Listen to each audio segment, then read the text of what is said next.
búsqueda del futuro en Oriente Medio se ha visto enmarañada con la Guerra Fría y con el destino de las dos superpotencias. Quizá contra sus instintos, Nasser de pronto se encontró unido a la Unión Soviética. El presidente egipcio murió en 1970. Su sucesor, Anwar el-Sadat, intentó conseguir el favor de Estados Unidos con la expulsión de los consejeros soviéticos, pero eso no aportó ningún cambio en el apoyo americano a Israel.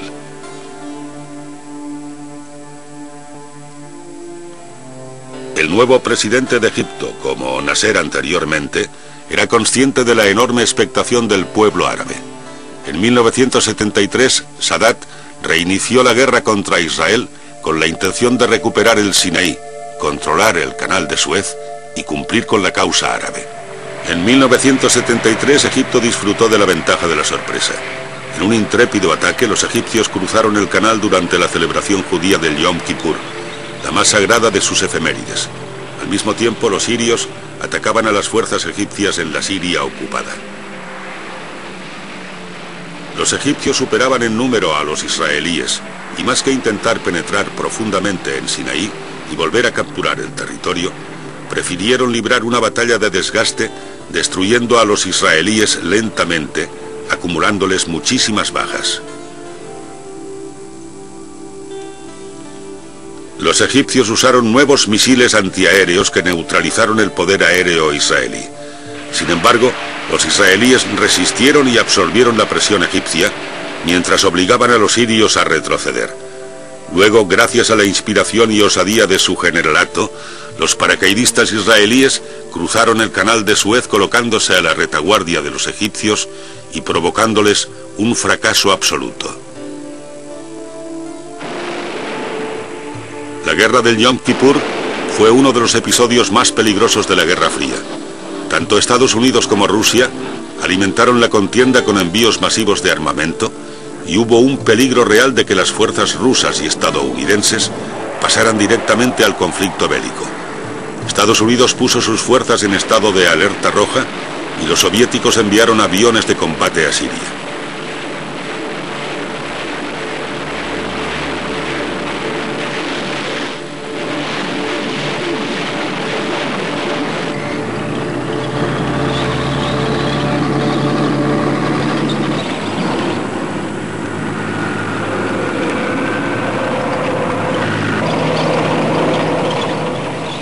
Cuando la guerra comenzaba a decantarse a favor de Israel, con fuerzas israelíes amenazando tanto al Cairo como a Damasco, una resolución de la ONU, respaldada conjuntamente por Rusia y Estados Unidos, acabó con la lucha.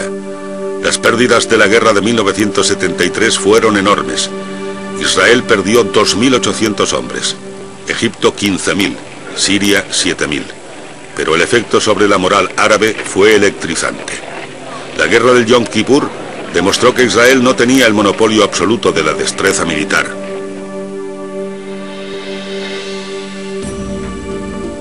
La guerra significó un momento histórico decisivo cuando por primera vez los árabes utilizaron el petróleo como arma, de manera efectista.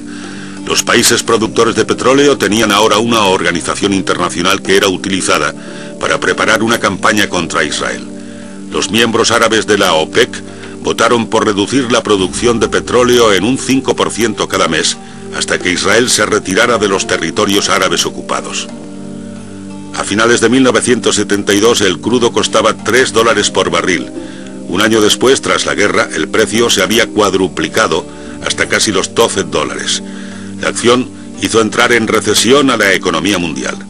Estados Unidos estaba aterrado de que naciones árabes que consideraba amigas, como Arabia Saudí, figuraran entre las más combativas. Si actualmente las opiniones de países relativamente pequeños y de gobiernos de diminutos estados árabes son consideradas importantes y sus líderes tratados con el máximo respeto, todo proviene de esa época. Las naciones árabes empezaban a encontrar por fin una especie de unión y a ser tomadas en serio por las grandes potencias del mundo.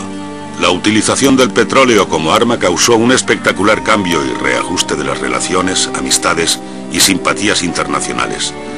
Israel se encontró que perdía amigos.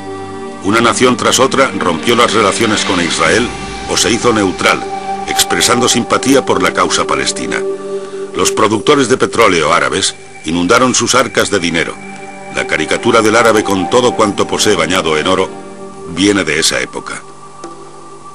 Al final, las naciones productoras de petróleo se dieron cuenta de que en una economía global no podían ser temerarias, ya que poseían el poder de derribar la estructura económica mundial a su alrededor.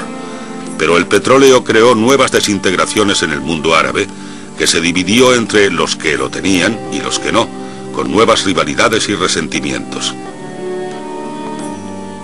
Egipto dispone de poco petróleo, era pobre y necesitaba desesperadamente la paz. En 1979, Anwar el-Sadat consiguió esa paz con Israel. Era más que una necesidad. Sadat era un hombre fatuo que creía estar hablando en nombre de todo el mundo árabe y quería dejar su huella en la historia. En 1978 se firmaron una serie de acuerdos entre Sadat y el primer ministro israelí, Menachem Begin. El anfitrión de las conversaciones fue el presidente norteamericano Carter y se denominaron como los acuerdos de Camp David por el lugar de retiro presidencial donde se celebraron. Egipto reconoció el derecho de Israel a existir y habría paz, no una tregua entre los dos países. Israel se retiró de Sinaí. Camp David restó importancia al futuro de Cisjordania en Gaza y esta siguió siendo territorio ocupado israelí. Menachem Begin era un exterrorista sionista que había asesinado a británicos y árabes en los años 40 y se negaría a entregar tierras que consideraba pertenecían a la antigua Israel de la Biblia.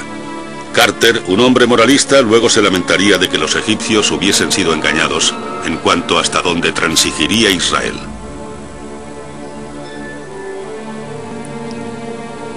Israel trasladó colonos judíos militantes a los territorios ocupados, las tierras árabes confiscadas por el Israel bíblico.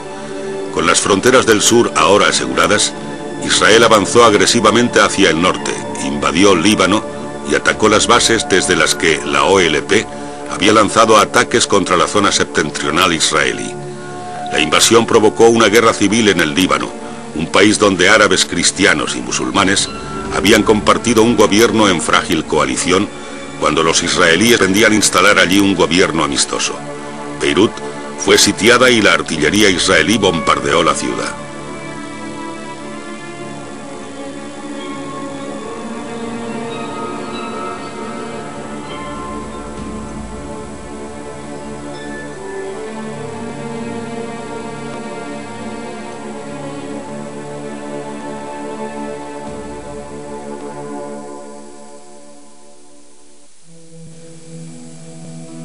Los árabes habían luchado durante casi un siglo por la idea de que debía existir una gran nación árabe unificada y acumulando el mayor de los odios hacia quienes consideraban traidores. En Occidente, Anwar el-Sadat era calificado como un estadista grande y noble, pero el mundo árabe le acusaba de traidor y en 1981 unos extremistas islámicos le asesinaron durante un desfile militar.